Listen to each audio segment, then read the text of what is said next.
Namo Buddhaya. Apa kabar anak-anak semua? Semoga anak-anak dalam keadaan sehat ya. Anak-anak, materi kita kali ini adalah membiasakan diri menjaga ucapan. Bagaimanakah cara menjaga ucapan? Kira-kira bagaimanakah caranya? Ada yang tahu?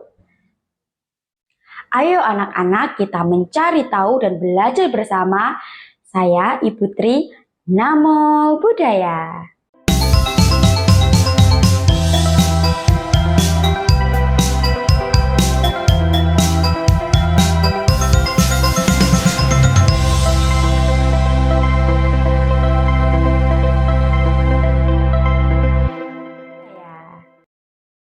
Anak-anak, mari kita perhatikan gambar berikut ini.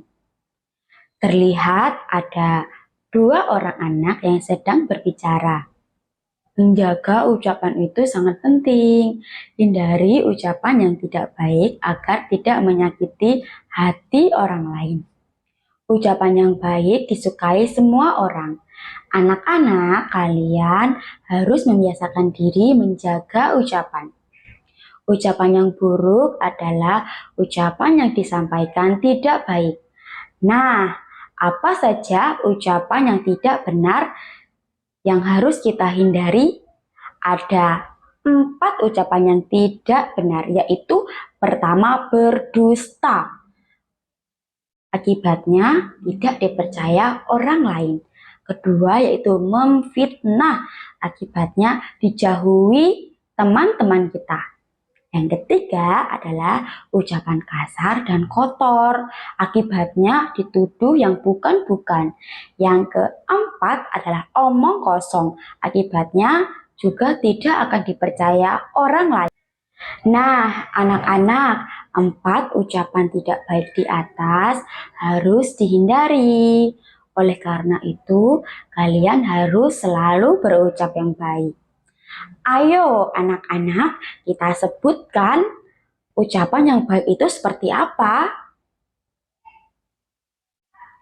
Ya, ucapan baik itu contohnya 1. Berbicara jujur. 2. Berbicara santun. 3. Berbicara lemah lembut. Yang keempat, bicara yang berguna. Ucapan yang baik mendatangkan berkah, ucapan yang buruk membawa masalah. Anak-anak, ayo kita amati gambar berikut. Apa yang terjadi dengan gambar B? Ya, ia dijauhi teman-temannya karena ia sering berucap yang tidak baik. Nah, anak-anak, kalian sudah tahu kan akibatnya jika kalian berucap yang tidak baik? Sang Buddha mengajarkan kepada siswanya untuk selalu benar dalam ucapan. Ciri ucapan yang benar antara lain, yang pertama, tepat waktu. Yang kedua, bermanfaat. Yang ketiga, beralasan. Yang keempat, lemah lembut. Yang kelima adalah dilandasi dengan cinta kasih.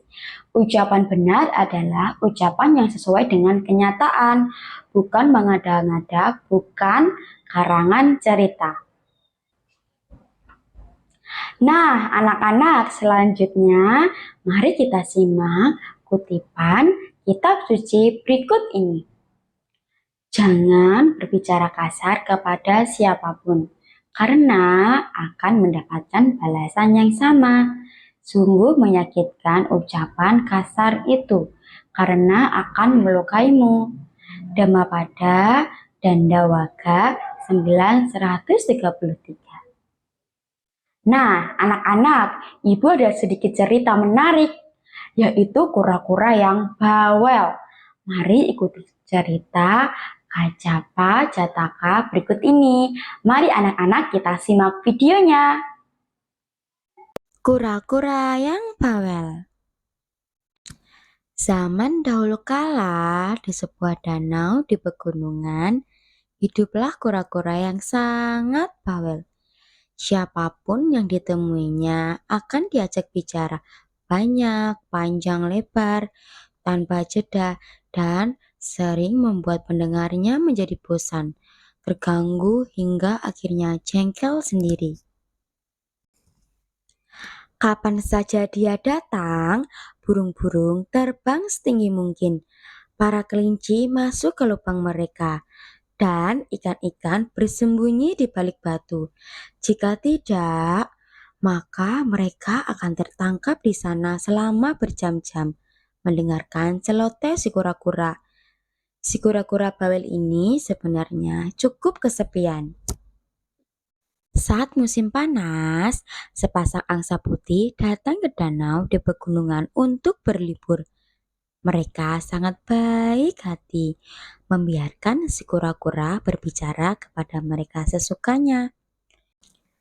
Saat musim panas berangsur pergi dan hari menjadi semakin dingin, kedua angsa itu pun bersiap untuk pergi. Jangan tinggalkan aku. Musim dingin segera datang. Aku akan menggigil sendirian. Kami kura-kura tidak bisa terbang. Dan kalau aku bla bla bla bla, begitulah si kura-kura terus berbicara lama sekali. Seandainya saja aku bisa pergi bersama kalian, desahnya, dan mulailah ia menangis.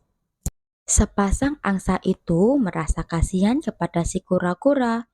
Karena itu mereka mengajukan sebuah penawaran untuknya. Kura-kura sayang, jangan menangis. Kami dapat membawamu asalkan kamu bersedia memegang satu janji saja. Ya, saya berjanji, kata si kura-kura bawel. Bahkan sebelum sepasang angsa mengatakan janji apa yang harus dipenuhi, kura-kura selalu menepati janji. Sepasang angsa itu menyuruh kura-kura untuk menggigit bagian tengah, sebuah tongkat kayu yang panjang, dan menyuruhnya untuk tetap menutup mulut. Mereka terus terbang sampai mereka melewati sebuah sekolah. Beberapa anak sekolah melihat sepasang angsa membawa terbang kura-kura bawel. Seorang anak berteriak, "Hei, lihat, ada kura-kura pada terbang." "Siapa yang kau bilang?" "Ups, bodoh." Begitu kura-kura bawel itu membuka mulutnya, terjadilah brak. Terdengar suara keras ketika tubuh kura-kura mengempas ke tanah. Si kura-kura bawel tewas karena dia tidak dapat menutup mulutnya pada saat yang benar-benar diperlukan. Anak-anak, supaya kita bahagia, kita harus berteman. Dengan berteman, kita akan lebih menyenangkan. Supaya menyenangkan, kita perlu bicara. Namun, ucapan seperti apa yang membuat orang lain menyukai kita? Itu adalah ucapan benar. Ucapan benar disampaikan dengan cara pertama, bicara hal yang benar. Kedua, tidak berbohong. Ketiga, tidak sombong. Keempat, tidak mengucap kotor atau bisa menyakiti orang lain. Yang kelima, bicara pada saat yang tepat. Keenam, tempat yang tepat dan keadaan yang tepat. Bicara pada orang lain yang tepat supaya masalah dapat terpecahkan. Bicara yang ramah kepada setiap orang. Tahu kapan mulai berbicara dan berhenti berbicara. Anak-anak, jangan seperti kura-kura yang bawel ya. Nah, anak-anak, apakah anak-anak sudah bisa memahami materi tentang membiasakan diri menjaga ucapan? Jika belum paham, silahkan baca kembali dan tonton videonya. Setelah itu, anak-anak kerjakan aktivitas latihan dan penilaian. Jika sudah selesai, silakan lanjutkan membaca dan menonton video berikutnya, yaitu berbeda lambang tetap Buddhis. Sekian pembelajaran dari Ibu Tri. Sapi sata bawantu sukitata. Semoga semua makhluk hidup berbahagia. Sadu, sadu, sadu.